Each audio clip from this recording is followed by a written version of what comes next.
sa 20% local development fund ani nga tuig nato para sa development o improvement sa atong syudad para lang ani nga tuig 2022. So sa first quarter ani gibahin-bahin man ang atong 20% local development fund, gibahin-bahin ni og ikaupat, no?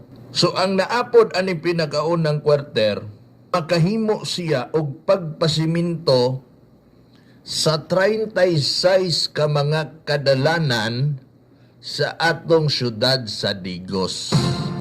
Dili mo makuratan, ha? Mora na yung reaksyon ninyo din, ha? Galutok ng mataan na ito. Wa mo na shock, ha? Wow! Itong mga viewers, galutok ng mga mata.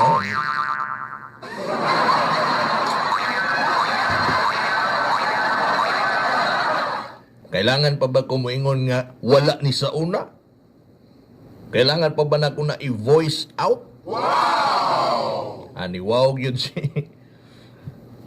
si Sara Bitonio. Tigong sa mong Pastor Dandel, ma'am. Ni wow yun siya, oh. Wow! Dili na kailangan i-voice out pa nato mga higala nga moingon tag karon lang ni og wala ni kaniadto. Di na kailangan, ha? Basta kay ang bastante nga programa o proyekto tinuig yun na siya. Kailangan pa bang i-memorize yan? Wow! Diba? Kana bitong naadyo kay lauman niya, hala, bagong tuig na, bagong budget na, bagong mga proyekto na. O, diba? Sa una, balikon pag yun na to, ay na, kanang kinaraan gani nga pagpanerbisyo, pagdumala, mao na sila katubitong muhimo lang og project inig. O so ganito, class? Wow! Ha? Muhimo lang og proyekto inig katong mga karaang politiko. Nya di na taganahan niya mobalik pa kay dugay kay ang kalambuan, hinay kay ang pag-aginod sa kalambuan o pag-asinso sa tuang syudad. Unsa tong mga kinaraan gani? Ya politiko? Kisa mo isang kamot.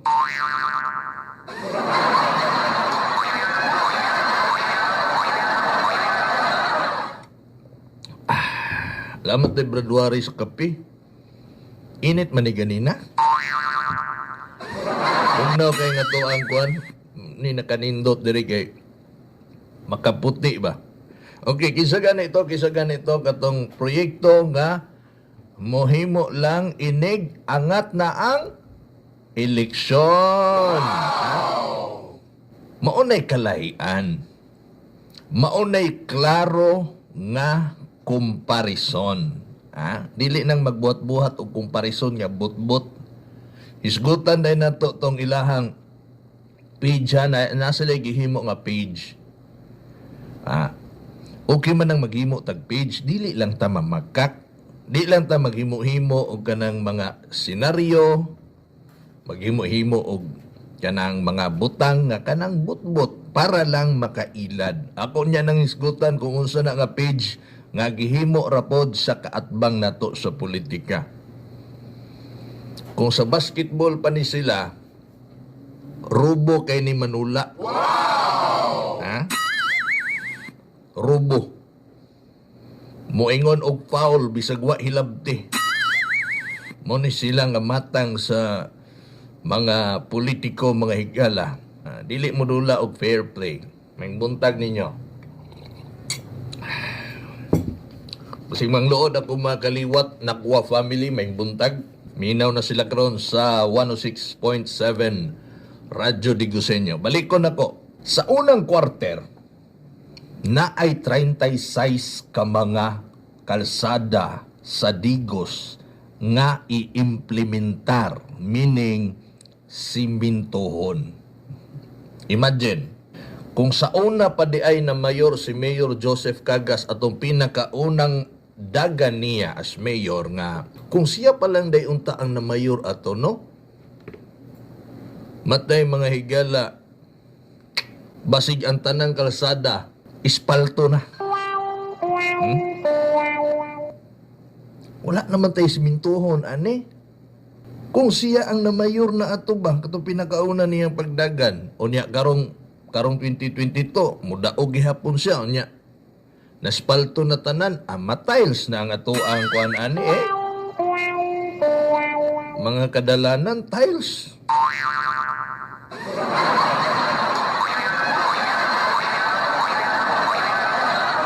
Ang punto din na mga igala, daghan na unta gyud kaayog projects. Kanang magsigig sana all din ha, sana all. Sana all din hinapod unta ang kanang dili kahulat ha. Kanang sige sana all may pasan niya. Sabta ninyo dili kayang dunganon tanan. May na lang gani ni. Kay 36 ka mga kadalanan, malay mo apil lang inyo din ha sa 36 ka kalsada sa Digo City. Giapod o gibahin na sa 26 ka barangay. Tanan, wala na tagaan og project. Mao na ginaingon ako, dili basihan ang kapitan ha. Ayaw mo kagool kung ang inyong kapitan wala ni uban kang mayor kagas. Kay dili na basihan. Labaw nang di na babag. Kay tinud-anay man ang giingon ni mayor nga gusto niyang iuswag ang Digo City. Kung aware mo anang mga botang nga kanang moadto gani ka sa laing lugar, nya kanang makita nimo ba nga gwapuha sa ilahang syudad oy. Gwapuha sa ilahang lugar oy, wa naman koy makitang yuta. Simentado tanan. Nya pagwan simentado, lapad ang dalan with proper drainage, daghan ang mga establishmento nga mutukod ba. So daghang establishments, bisag asang street, bisag asang extension, na ay mga establishments. Bisag pasulod na agihapon. So pag daghang establishments, daghan ang mga negosyante nga mulambo ang ilahang negosyo. O daghan ang mga trabahante nga magkatrabaho. Maunay gihimo karon ni Mayor Joseph Cagas. Kung ikaw negosyante ka, na maligya ka og kuan, butang na tog binlod. Ganahan ka mamaligya kung ang imong kalsada yuta. Siyempre dili nganuman. Wala man kay mangagi anak din ha. So kisa may mupalit anang imuhang binlod, iro. Mao na logic. Ikaduha, pag ikaw tag-iya anak nga yuta, mamaligya ka, ibaligya nimo sa daplin sa kalsada, nga ang kalsada dili simentado, posible nga way mo palit sa imuhang baligya nga yuta kay mahal. Pangit ang dalan, di ba?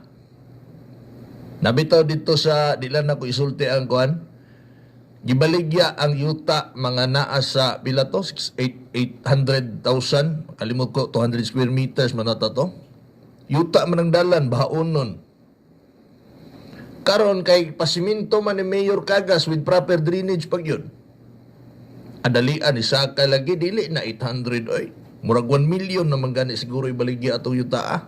Ingon ana ang advantage kung naay panlantaw ang atong leader sa pagpanindot sa atong mga kadalanan. Kung naanay existing simentado nga dalan, palapdan. Butangag drainage. Pero giyuta pag yun, pasiminto. Ingon ana ang vision sa atong visionary leader nga si Mayor Cagas. Dili na nato na kailangan pang i-explicar na si Mayor kung unsa kay nakita yun natong iyahang hinimuan kung asa na niya gibit-bit karon ang Digos karon niya panahon. Gusto na ko ma-imagine ninyo ni ba 36 ka mga kalsada dungan niya pang simintuhon. Amazing. Ha? Ako ra ba'y na-amaze ani? Ha? Lutok na yung mata ng uban na rin. Mura magkaroon pa ng mata, alimungawan mo diha. Diba mo na ako ang punto di vista. Kung daghan ang simentado na nga dalan, daghan ang mainganyo nga magtukod og negosyo. Di ba, mapansin ninyo, ang mga balay ron sa mga daplin sa kalsada nga gipang siminto, ang mga balay gius-us na sa likod. Kaya ang ilang atubangan, gihimo na nilang commercial building o commercial space para arkilahan o dibakha sila ang magnegosyo. Dako kaayo og kahimuan tabang ang ingon anak nga proyekto.